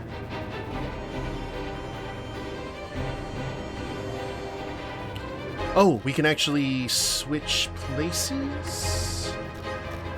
Oh, it doesn't matter. Gia already did her turn. Jump.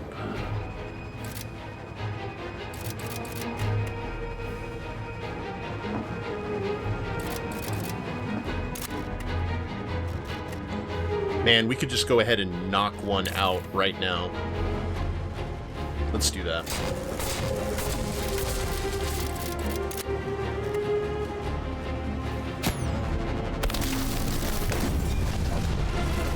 It is very Indiana Jones, isn't it? I am a fan. Oh, and... Oh, I don't have enough AP to jump.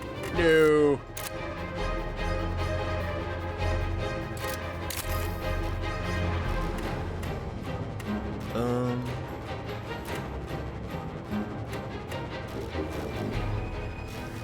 Well, that is a shame.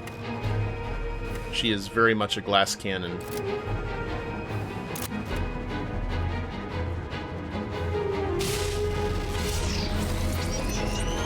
Hee.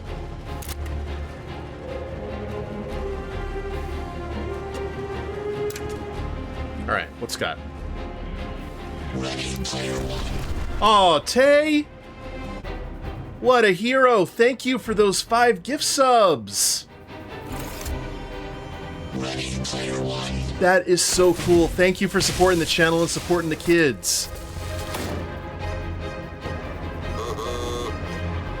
Okay. Thank you, thank you, thank you. Guys, that's some good vibes that are going to definitely help out kids in need. Oh, and more assassins have shown up. Lovely. Okay, Gia will actually get to play now.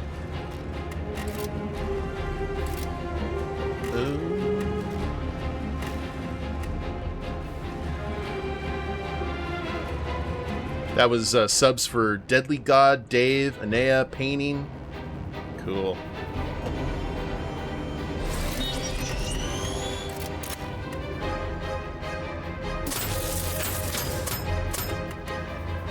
Going to move here.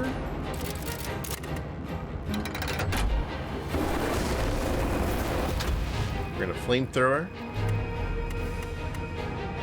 Another streamer you watch is someone you know locally that you didn't realize streamed? Oh, that's awesome. Painting. Oh, thank you so much for forwarding the gift, man. Actually getting close to a level 3 hype train, guys. That's awesome.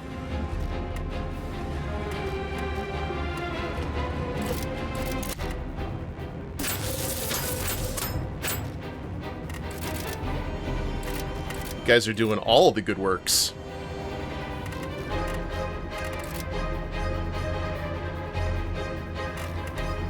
Yeah, that's greatly appreciated.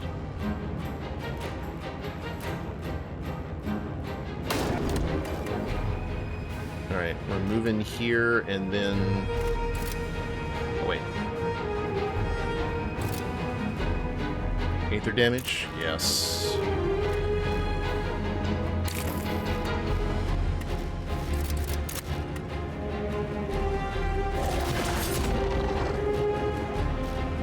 Okay, we are completely out of things.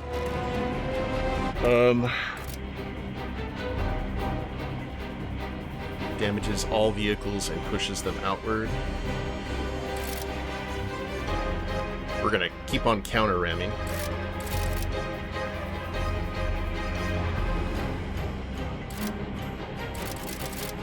And then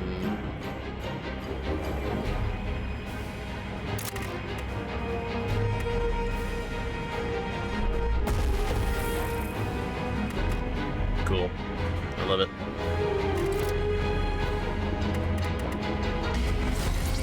I'm gonna try this because I'm not sure.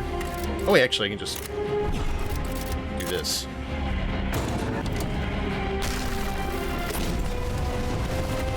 Lovely. Now hit the brakes.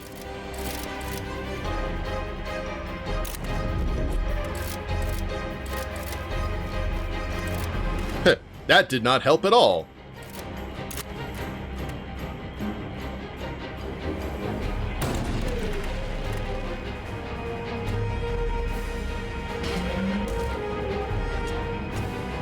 Okay, Luca, that's all for you. And then we can actually do some pretty heavy damage.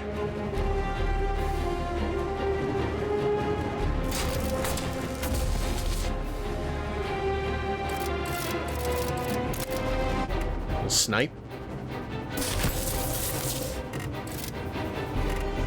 And then we'll hit the brakes and do the switcheroo.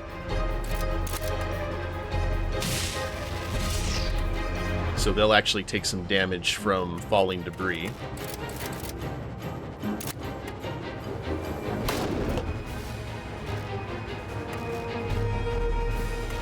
Nice.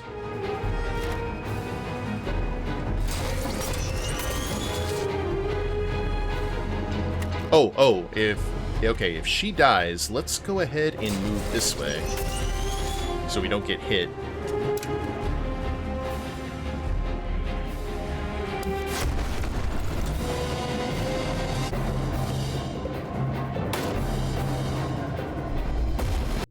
Thank you guys. Sorry, I had to pause this real quick. I gotta open. Oh, I got a laughing dog emote.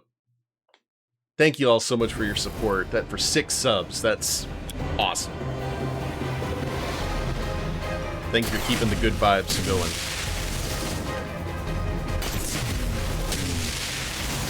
Ouch.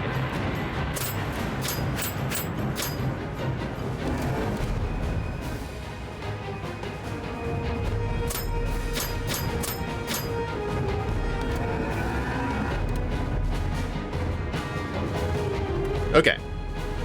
This actually works out pretty well for us. First off, flamethrower.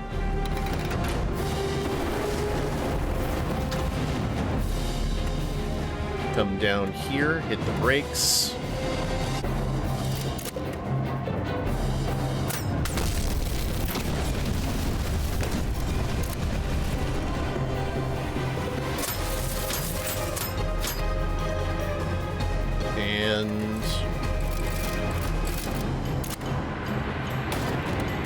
And get them in a perfect position.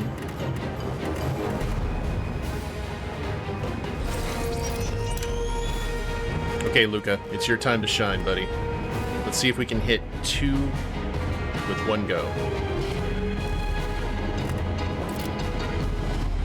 That... Okay, we got to head that to the right. We're going to do a bootleg turn. And Goodbye.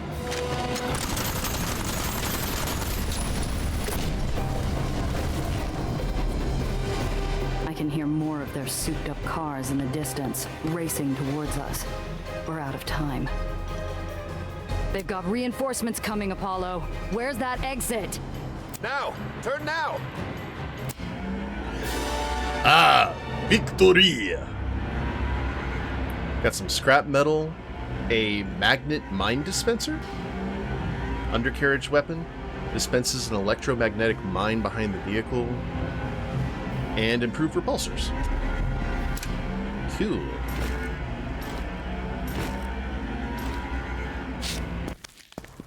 We are a little bit hurt, though. Apollo guides me through off-path alleyways and back roads, past checkpoints that would normally stop me cold, massaging their suspicion with his movie star looks and palaver.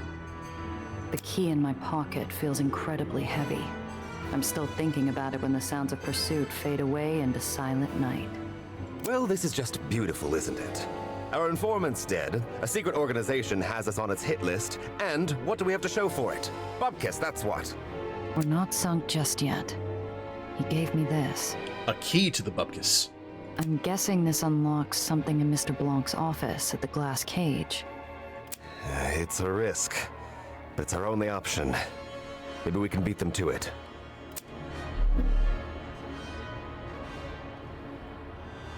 Okay. We have no way of healing right now, or we have no repair station here because it is a very tiny island.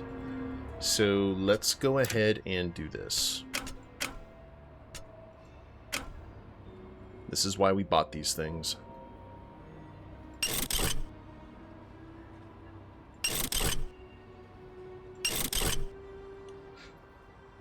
Got to spend money to make money, right?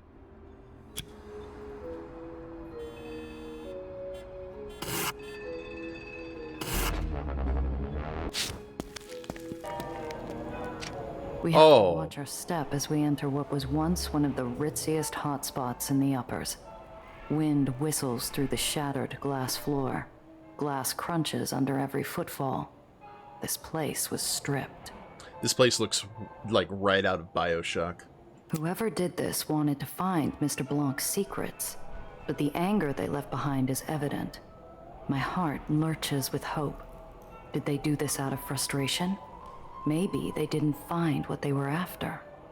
If they'd found what they were looking for, they wouldn't have used a wrecking ball on the place. Spread out. Make it quick. Blanc's office is probably hidden somewhere around here. Let's hope we can find it. We need to hurry. They probably left someone to stake the place out, which means they'll be coming in as soon as they report in for backup. Yeah, that series is pretty awesome. Okay, we got the booth. Let's examine all the things before we start going to the bar. A spider web of widening cracks lead to an enormous hole smashed in the floor. Oddly fitting for a lair built on secrets, though I doubt Mr. Blanc would appreciate the parallel. I love the fact that they still call him Mr. Blanc. The bar is a complete loss. I've seen this place weather brawls, gunfights, and even a fallen chandelier, but it's beyond repair now. It's been completely stripped, every panel smashed open. This is a dead end.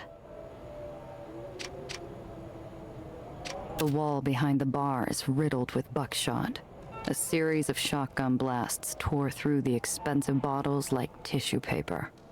I hope Morgan wasn't working tonight.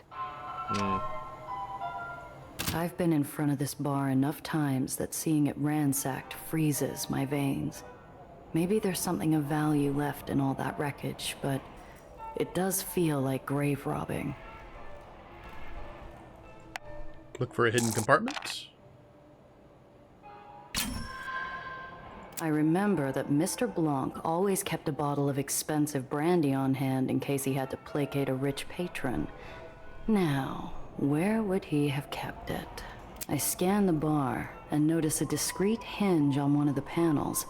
I crouch down and feel around for a latch. The compartment pops open with a satisfying click, and I'm treated to an elegant bottle of warm amber nectar.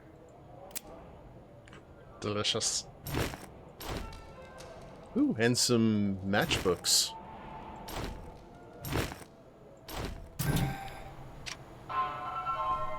Mr. Blanc's booth hasn't escaped the carnage either.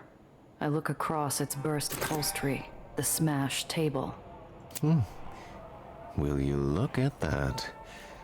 Dents here, along the wall. Someone was trying to bust through. Let me have a look. I wrap my knuckles along the wall until I find a spot that doesn't sound right.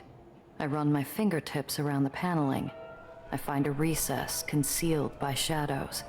The key slides home through a thin layer of plaster.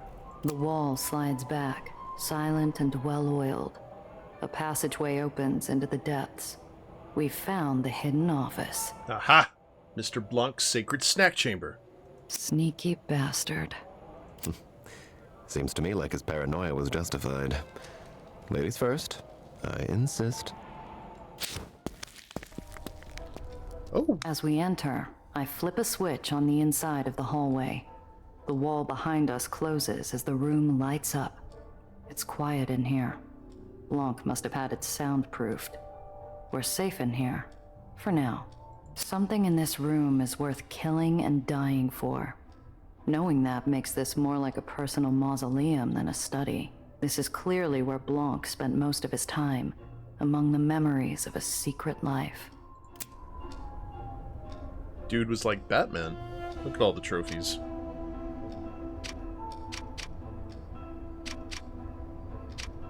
If this ever gets out, there'd be a screenplay in no time. You ready to play a man of mystery like Mr. Blanc? Could broaden your profile with the masses. And relegate this gorgeous mug to scenes half filled with shadows? Hardly. There's a reason they call this the moneymaker, you know. You don't cover fine art with a sheet when it's on display, Gia. You are so full of it. Mr. Blanc's private arsenal. The weapons here tell stories of warfare, of clandestine affairs, of time spent in Germany, the Americas, the Congo. Blanc either had connections, or his hands were soaked with blood. Probably yes to both. This shelf houses various fangs and paws from exotic animals. A series of scorched stones labeled Great War are also shelved here, each of them dated. There are a few empty spots. Scattered papers covered in spilled ink surround a half-packed satchel containing even more papers. Looks like he wasn't expecting trouble when it showed up at his door. Look at the detail on this, guys, okay? I don't know if you can see it, but we've got blood here on the desk and a trail that leads up these stairs, and you can actually see Blanc's, like, handprint as he, like, made his way up. I know this banner. It's for a mercenary group in the uppers, the Blacktails. As nasty a crew as you'll find anywhere. They'd cut your throat for a nickel and sit down to a plate of spaghetti in the same breath. I love spaghetti. An expensive liquor collection filled with rare vintages. My Zio would have marveled at the bottles for a full second before making off with the entire set. The bottles are arranged by date rather than name for some reason. And the blood spray even goes into the bag, so chances are he was, like, going through the documents when he actually got shot or stabbed or whatever. This shelf and the shelf behind it are crammed full of files. Each file contains information on a different New York VIP. Blanc was sitting on a cache of solid gold, or pure gelignite, depending on your view. There are enough names listed here to fill a city block. I don't have time to go through all of them. I had better stick to names I recognize, or I'll be here all night. Okay. Mr. Blanc was willing to work with Apollo, Sam, and the rest of us, so he must have checked us out thoroughly. Oh, God. I want to see what he knows. Luca, Sophie, Cress, Nellie, Apollo, Sam's file. It's so much lore. Samuel Ironhand Lowe, born and raised an Aether rat. Once attempted to separate himself from his youthful origins before the Terriers put an end to his plans. Took control of the fading Undercity League. Deft negotiation work found success in multiple baronies. Close but secretive association with Apollo Diamond. Potential value. Master negotiator. Engenders trust. Exacting nature with an eye for detail. Exploitable weakness. Overly sentimental. Will do anything for the rats. Alcoholic. Apollo Diamond. Born Moish Zachariah Diamond to a tailor and a library assistant in the lowers. Maintains a public persona as an affluent and charming man about town, film star, and philanthropist. A carefully constructed front, built after years of struggle in local theater and print advertisement. It was Moish's agent who suggested burying his Jewish origins and taking his working name. Oh. After his big break starring in the successful war serial About Face, Diamond took advantage of his newfound fame to expand his repertoire. During his rise, began a second career as an urban resistance fighter. Potential value. Communique smuggling to other islands. Access to information on resistance cells. Exploitable weakness. Bravado. Diamond can be goaded into rash action if he feels it is in character. Usually I enjoy reading my own press, but that sure ended on a depressing note. I think I've heard enough from Mr. Blanc for now. I forgot that he was still in the room with us. Mr. Blanc's file on Nellie is slim, although it doesn't take long to find out why. Scientific prodigy. Fast-tracked into the Helicline Institute at 16. Most probably by members of the Trust. Connected to the Trust's development of Red Aether. Trusted Fellow by 19. Honorary doctorate from NYU. Reinhardt has reached out to me about a clandestine job of some sort. I must remember to update my file on her once I learn more. It appears there was more here, but it's been removed, and a bookmark placed here. Interesting. Cress Carter, expert mechanic. Free home of origin unclear. Lost an arm while saving an engineer during a disaster in her youth. Parents took on her contract debt, allowing her to leave. Known associate of both Samuel Ironhand Lowe and Apollo Diamond. Has been seen of late in the company of Gia H-Shot Randazzo. Gifted mechanic with limited capabilities in clandestine operations. Potential value. Illegal vehicle customizations. Superficial interactions with Aether rats. Exploitable weakness. Guilt at having survived and being a burden on her parents. Look at this much lore, guys, just on like all the members of the party and the side characters. Right-hand woman to Magdalene Weiss and former leader of the Dreamland Does. Currently acting as Dreamland liaison to the Underground. Very much Marm's creature up until her defection. Psychologically fascinating. Sulzer believes that she is independent and strong, and cannot see that Weiss has molded her into her own image. Sulzer's rise through the ranks accelerated after foiling an attempt on Weiss's life. Despite rumbling that she was in on the assassination attempt, Sulzer's stock only rose in Weiss's eyes. It remains to be seen if Sulzer will actually make any waves under her own power. Many, including her former Doe sisters, are waiting to see if she is truly capable on her own. Potential value. Information on Does. Leverage against Killmeyer. Access to Weiss's remaining Dreamland assets. Exploitable weakness. Vanity. Can be controlled by questioning the validity of her reputation. This is like reading Batman's files on the Justice League.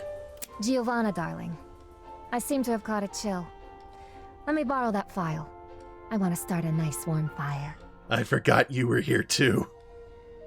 Luca Mazzi, leader of Dreamland's Legion, is a man who has never realized his capabilities. Stuck in a loop of guilt and shame over the death of his brother Marco, he holds a powerful urge to self-flagellate. Often gets in his own way, simple-mindedly prioritizing the general welfare of his people over any agenda that might affect meaningful change. Believes he is upholding his brother's legacy. Ironically, though loath to put his people at risk, seems to favor the block-with-your-face style of street fighting in the boxing ring.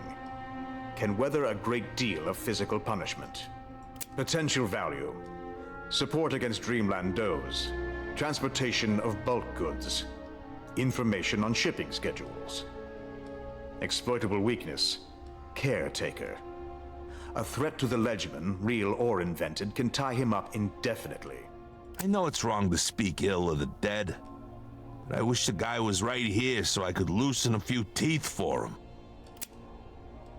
Seized by my desire to see Mr. Blanc's true opinion of me, I decide to search out my own name. I'm surprised to see that my file is part of a larger folder, including files on my Zio and Needles. Oh god. Giovanna Randazzo, infamously known as H-Shot Randazzo. An interesting study. Despite a semi-larcenous choice of career, she displays a curious flexibility of mind.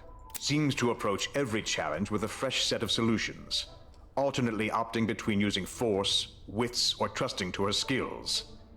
May prove to be a viable partner as I contemplate retirement. Ooh. Conduct embraces a wide spectrum.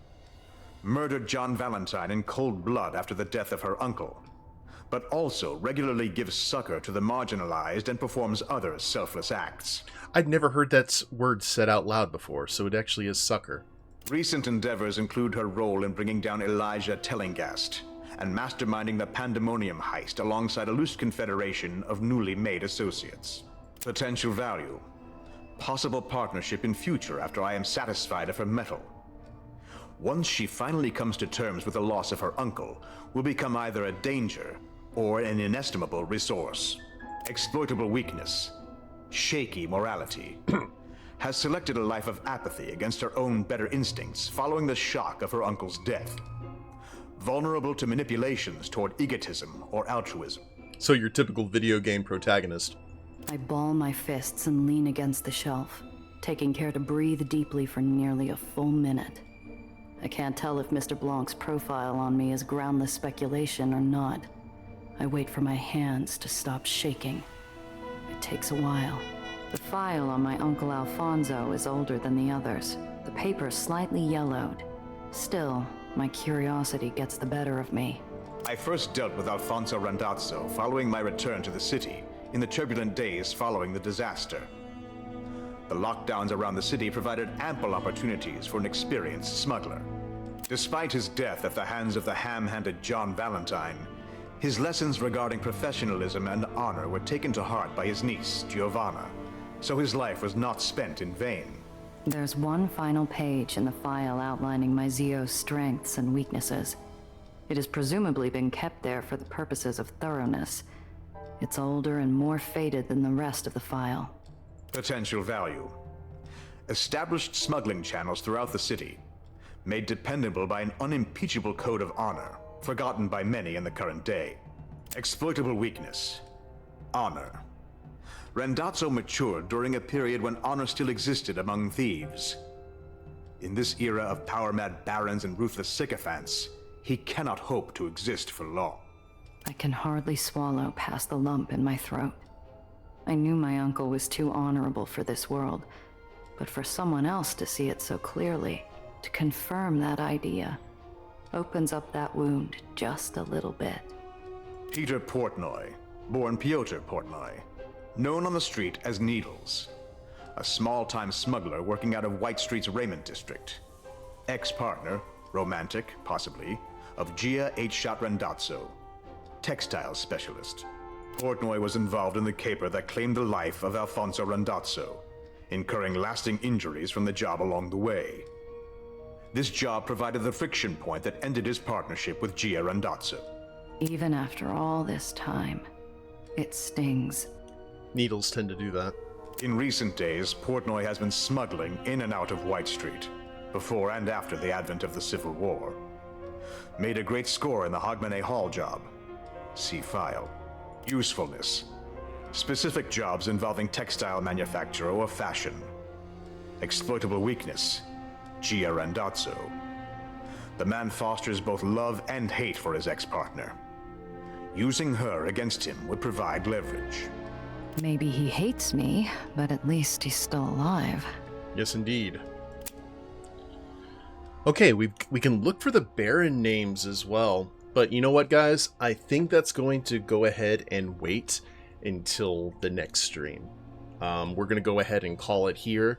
We're going to get some info on the Barrens here in New York, which is probably going to take a bit. Copy down the information and also try to find anything else that we need to get before we probably have to blast our way out. But I hope y'all have enjoyed it. The story is really picking up. I knew there was going to be someone like pulling the strings in the uppers, and it's great that that was confirmed. But if y'all liked the episode, please leave a like down below. Subscribe to the channel, leave a comment, that'd be a big help. And we'll see you next time. Later days, everyone.